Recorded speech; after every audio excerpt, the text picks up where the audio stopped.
Welcome back to Photos with Yanni. It's been a very hot minute, and I finally finished up my real estate, so I can actually focus on, doing some more videos. I got a new camera. We're going to talk about that one in another video, and I'm super excited. I can't wait to share it with you guys. Today's video is going to be about capturing and editing lightning pictures. I'm super excited about that. I can't wait. I can't wait to actually show you guys how we can actually capture them and how we can actually edit them. Basically, the number one thing about lightning pictures is safety first. You absolutely positively have to be safe. I mean, no matter what happens, make sure you seek shelter and you can actually see the storm far away from a distance. Lightning pictures are cool,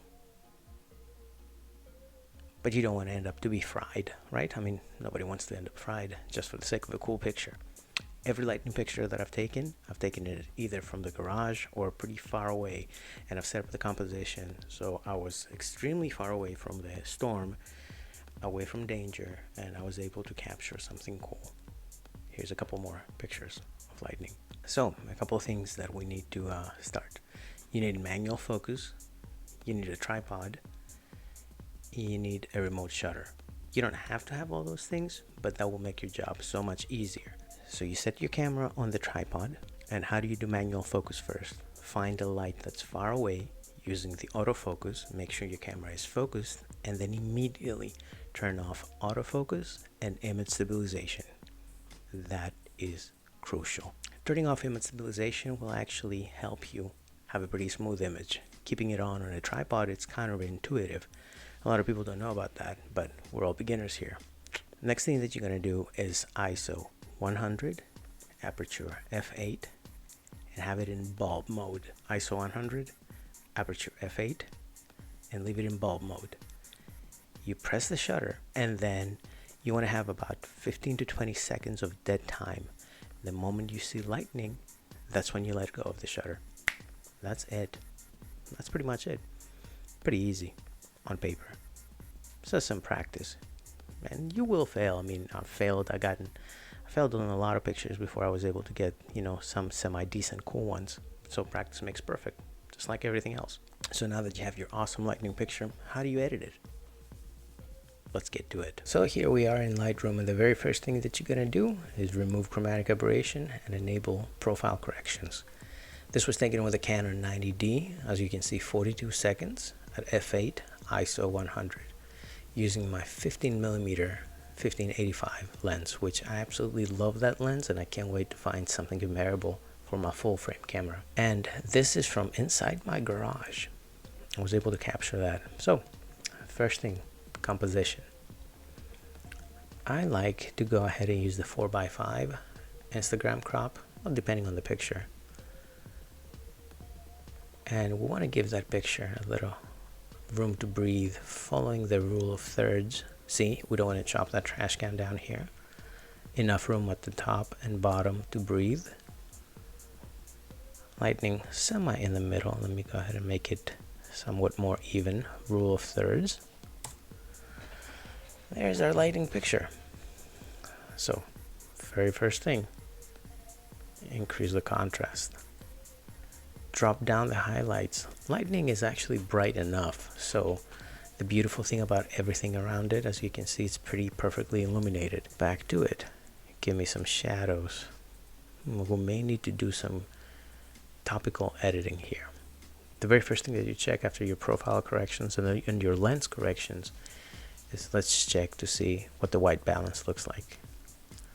Too cool, too hot. So how about we do it like this? Pretty enough, cool enough. I'm gonna have a cool lightning picture. I do like to saturate my color, so the very first step that we do is right here. It's too purple though. Let's go back. There we go. Not so much blue, something in between, something electrical. We're gonna get back to the noise reduction a little bit, but now let's get into the cool things. Oh, see those little starbursts right here? You get those because you have the smaller the aperture, higher the number, gives you that little cool starburst. So because this was open for 42 seconds at f8, we got that. give it some texture, give it some clarity, and a little bit of dehaze. You don't want to go too crazy on any of those. I tend to go crazy on the dehaze. Let's pull back the texture a little bit. And now we have a somewhat decent lightning picture, but we can go further. We're going to go down to our color wheel. How about we saturate the blues a little bit and we darken them? How about we go ahead and we saturate, there we go, the purple. We darken it a little bit too. See, you get a lot of definition out here. See that little grain? How about we get rid of that grain? Increasing the luminance. Take care of most of it. Yeah. Now, we have a pretty clean image, but we can definitely do better. So this is a lightning picture, so we can get away with a lot of editing. A lot more editing than a regular picture. So we're going to create a gradulator filter and put it on top of our lightning. By hovering on top of it, you can see where it's affecting it. So here, let's increase the texture. Let's increase the clarity. Just a tad. Reduce the whites. Increase the clarity more. Give it some more dehaze. Bring down the highlights just a little bit more. So you bring down the highlights, you get a little bit more cloud definition. How about make it a little bit sharper? Brilliant. I actually like this. So we have a very well defined lightning here. Then, how about we do this? Which is basically a little radial brush down here just for the houses. If you're gonna hover, you see we have all that area, and we increase the shadows just a little bit to bring the foreground up. So we'll make the houses still bright enough. Now we went from this to this. This was the initial image to that one. It's just not bad, right? I mean, you can go crazy, you can take it to Photoshop, we can make it black and white and increase the contrast for even more ominous, increase the contrast and increase the texture.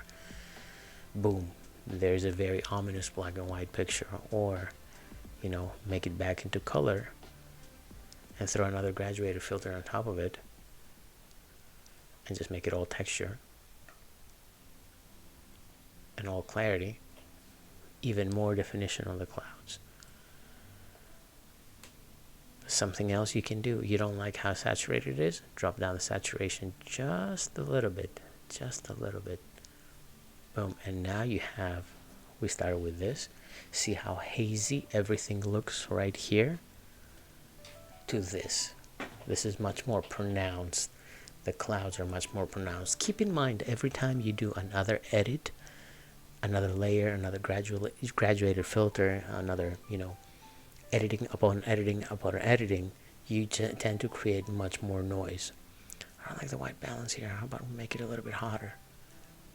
Ooh, that's much better. There we go. That is absolutely, I like this, I'm not gonna lie. So now you learn how to edit, lightning pictures the easy way. So let's do a recap real quick. To take lightning pictures, number one thing is safety. Number two thing is you have to be able to act quickly, frame your composition. And number three, you have to have patience. You're gonna have a lot of shots that they don't work out. Sometimes shots work, sometimes they don't, just like this one. So this is all your settings again to capture lightning, just like we said in the beginning. Really easy to do. I wanted to thank y'all for supporting me throughout this whole time. I'm gonna go ahead and promise y'all that I'm gonna do videos a little bit more frequently this time. So if you wouldn't mind, drop me a like on Facebook, follow me on Instagram, and check out my YouTube channel. Let's help it grow. Send me any questions you want to have, any concerns, any topic you want me to do next, and let's go take some pictures. Till next time, see ya.